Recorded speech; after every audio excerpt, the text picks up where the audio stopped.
What's up, guys? I just want to talk about how I avoid burnout when it comes to my business, considering I work constantly.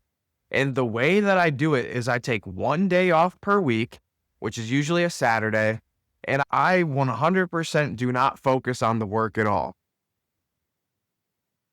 I pace myself pretty well. I don't ever try to go too far above what I can possibly do, and I don't try to fall too far below what I can possibly do.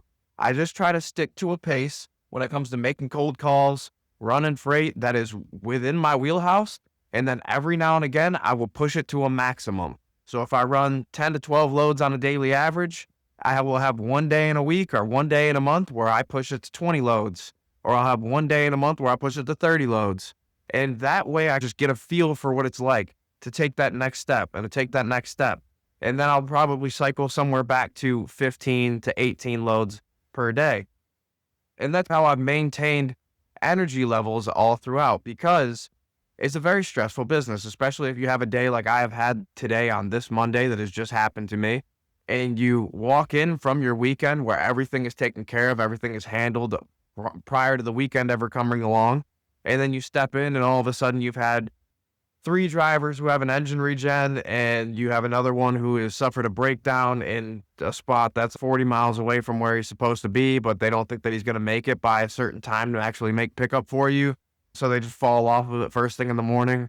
And then you just have a bunch of other just like random crap come along where it's like, hey, I know that we had this load, but we're actually just not going to pick this up for you, which is obviously, it's not carrier partnerships. It's a different world right now. So if you find somebody off of a spot freight market, off of a load board, they don't think it's going to be a long time relationship, and they're not looking for it to be. They're looking for the highest dollar, and you're kind of looking to pay the lowest dollar. And you just kind of have to weigh these things out. And the way that I avoid burnout is by keeping my mind fresh. So I completely turn off on Saturdays. This Saturday, I handed my phone to Maddie and I sat and I read a book from start to finish.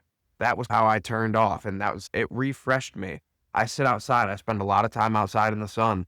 I try to get as much sunlight as I possibly can. It's very refreshing to me. If I had a pool, I would spend as much time in the pool as I could, just not worrying about anything else and just trying to breathe, not underwater, but I would try and swim a bunch of laps and then focus on my breathing.